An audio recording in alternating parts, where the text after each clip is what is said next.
Hi everyone, स्वागत है आप सभी का एजुकेशन की 98 यूट्यूब चैनल के ऊपर। सो फ्रेंड्स, आज हम कवर करने वाले हैं भारतीय राज्य व्यवस्था का 33वां अध्याय आपात उपबंध के 25 इंपॉर्टेंट प्रश्न है और ये पार्ट 1 है। जी गाइस, ये पार्ट 1 है क्योंकि मोस्ट इंपॉर्टेंट प्रश्न है आपात उपबंध के काफ़ी अधिक होने के कारण मैं इसको 2 पार्ट में विभाजित किया हूँ और ये पहला पार्ट है जो आज की इस क्लास में हम कवर करने वाले हैं। तो चलिए फ्रेंड्स, आज की क्लास हम शुरू करते हैं और कवर करते हैं आज की क्लास के मोस्ट 25 इंपॉर्टेंट प्रश्न है आपात उपबंध के। सो फ्रेंड्स, ये रहा पहला प्रश्न है आपके सामने। भारतीय संविधान के अंतर्गत कितने प्रकार का आपातकाल होते हैं? भारतीय संविधान के अंतर्गत कितने प्रकार के आपातकाल होते हैं? तो कितने प्रकार के आपातकाल होते हैं भारतीय संविधान के अंतर्गत? तो यहाँ पर 3 प्रकार के आपातकाल होते हैं भारतीय संविधान के अंतर्गत। तो ऑप्शन नंबर सी इसका सही जवाब हो जाएगा। ऑप्शन नंबर सी इसका सही जवाब हो जाएगा। अगला प्रश्न है, भारत का राष्ट्रपति किस प्रकार के आपातकाल की उद्घोषणा कर सकता है? भारत का राष्ट्रपति किस प्रकार के आपातकाल की उद्घोषणा कर सकता है? तो किस प्रकार के आपातकाल की उद्घोषणा कर सकता है भारत का राष्ट्रपति? तो ये कर सकता है इनमें से सभी। तो इनमें से सभी कौन कौन से एक बार देख लेते हैं। ये राष्ट्रीय आपातकाल और राज्य संवैधानिक आपातकाल और वित्तीय आपातकाल, तो ये सभी जो है वो भारत का राष्ट्रपति जो है आपातकाल की उद्घोषणा कर सकता है। तो ऑप्शन नंबर डी इसका सही जवाब हो जाएगा। अगला प्रश्न है, संविधान के किस अनुच्छेद के तहत राष्ट्रीय आपातकाल की उद्घोषणा राष्ट्रपति करता है? संविधान के किस अनुच्छेद के तहत राष्ट्रीय आपातकाल की उद्घोषणा राष्ट्रपति करता है? तो किस अनुच्छेद के तहत करता है ये? तो ये करता है अनुच्छेद 352 के तहत। किसके तहत? अनुच्छेद 352 के तहत। तो ऑप्शन नंबर ए इसका सही जवाब हो जाएगा। ऑप्शन नंबर ए इसका सही जवाब हो जाएगा। अगला प्रश्न है, अब तक कितनी बार राष्ट्रीय आपातकाल की उद्घोषणा राष्ट्रपति द्वारा की जा चुकी है? अब तक कितनी बार राष्ट्रीय आपातकाल की उद्घोषणा राष्ट्रपति द्वारा की जा चुकी है? तो कितनी बार की जा चुकी है? तो 3 बार। 3 बार जो है अब तक जो है 3 बार राष्ट्रीय आपातकाल की उद्घोषणा राष्ट्रपति द्वारा की जा चुकी है। तो ऑप्शन नंबर बी इसका सही जवाब हो जाएगा। ऑप्शन नंबर बी इसका सही जवाब हो जाएगा। अगला प्रश्न है, राष्ट्रीय आपातकाल की उद्घोषणा किन परिस्थितियों में कर सकता है? राष्ट्रपति राष्ट्रीय आपातकाल की उद्घोषणा किन परिस्थितियों में कर सकता है? तो किन परिस्थितियों में कर सकता है राष्ट्रपति? तो ये कर सकता है इन सभी परिस्थितियों में। तो इन सभी परिस्थिति कौन कौन से हैं? तो पहला है युद्ध, दूसरा है बाह्य आक्रमण और तीसरा सशस्त्र विद्रोह। तो इन सभी परिस्थितियों में जो है ये राष्ट्रीय आपातकाल की उद्घोषणा कर सकता है राष्ट्रपति। तो ऑप्शन नंबर डी इसका सही जवाब हो जाएगा। ऑप्शन नंबर डी इसका सही जवाब हो जाएगा। अगला प्रश्न है, बाह्य आक्रमण के आधार पर अब तक राष्ट्रपति ने कितनी बार राष्ट्रीय आपातकाल की घोषणा की है? बाह्य आक्रमण के आधार पर अब तक राष्ट्रपति ने कितनी बार राष्ट्रीय आपातकाल की उद्घोषणा की है? तो कितनी बार ये उद्घोषणा की है राष्ट्रपति ने बाह्य आक्रमण के आधार पर? तो ये किया है 2 बार। कब तक? 2 बार। तो ऑप्शन नंबर बी इसका सही जवाब हो जाएगा। ऑप्शन नंबर बी इसका सही जवाब हो जाएगा। अगला प्रश्न है, आंतरिक अशांति के आधार पर अब तक कितनी बार राष्ट्रीय आपातकाल की उद्घोषणा राष्ट्रपति द्वारा की गई है? तो कितनी बार की गई है? आंतरिक अशांति के आधार पर तो ये किया गया है 1 बार। कितनी बार? 1 बार। तो ऑप्शन नंबर ए इसका सही जवाब हो जाएगा। ऑप्शन नंबर ए इसका सही जवाब हो जाएगा। अगला प्रश्न है, देश में पहली बार राष्ट्रीय आपातकाल की उद्घोषणा कब की गई है? देश में पहली बार राष्ट्रीय आपातकाल की उद्घोषणा कब की गई? तो कब की गई देश में पहली बार? तो ये की गई थी 26 अक्टूबर 1962 को। कब की गई थी? 26 अक्टूबर 1962 को। तो ऑप्शन नंबर ए इसका सही जवाब हो जाएगा। ऑप्शन नंबर ए इसका सही जवाब हो जाएगा।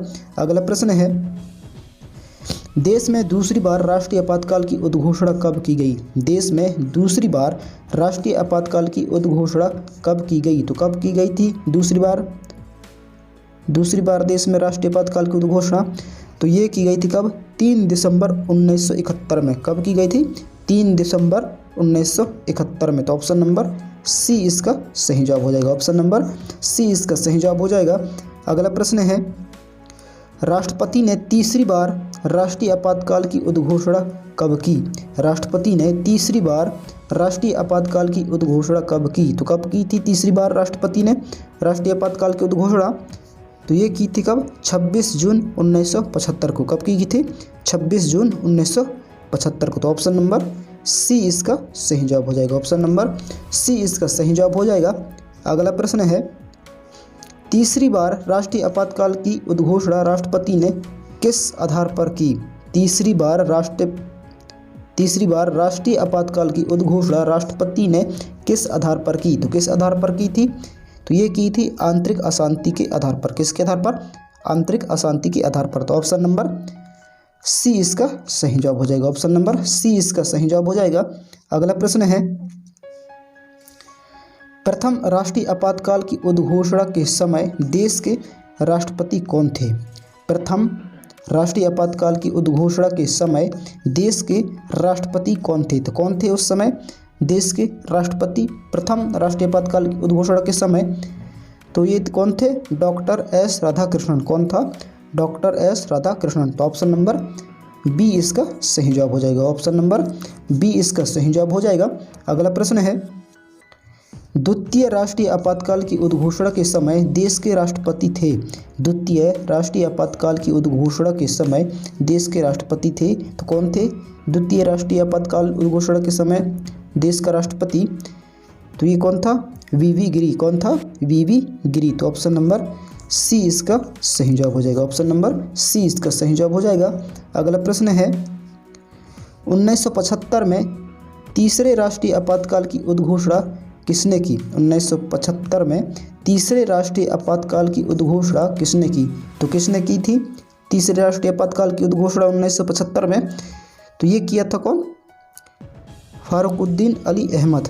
फखरुद्दीन अली अहमद। तो ऑप्शन नंबर डी इसका सही जवाब हो जाएगा। ऑप्शन नंबर डी इसका सही जवाब हो जाएगा। अगला प्रश्न है, 1975 के राष्ट्रीय आपातकाल की उद्घोषणा के संबंध में कौन सी कथन सही है? तो कौन सी कथन सही है? 1975 के राष्ट्रीय आपातकाल की उद्घोषणा के संबंध में कौन सी कथन सही है? तो ये है कि मंत्रिमंडल के अनुमोदन के पूर्व ही प्रधानमंत्री की सिफारिश पर जो है राष्ट्रपति ने यह उद्घोषणा की। तो ऑप्शन नंबर डी इसका सही जवाब हो जाएगा। ऑप्शन नंबर डी इसका सही जवाब हो जाएगा। अगला प्रश्न है, 44वें संविधान संशोधन अधिनियम 1978 में अनुच्छेद 352 में किस शब्द के स्थान पर सशस्त्र विद्रोह शब्द रखे गए? 44वें संविधान संशोधन अधिनियम 1978 में अनुच्छेद 352 में किस शब्द के स्थान पर सशस्त्र विद्रोह शब्द रखे गए? तो किसके शब्द के स्थान पर सशस्त्र विद्रोह शब्द रखे गए? तो ये रखा गया था किसके? आंतरिक अशांति के शब्द के ऊपर। किसके ऊपर?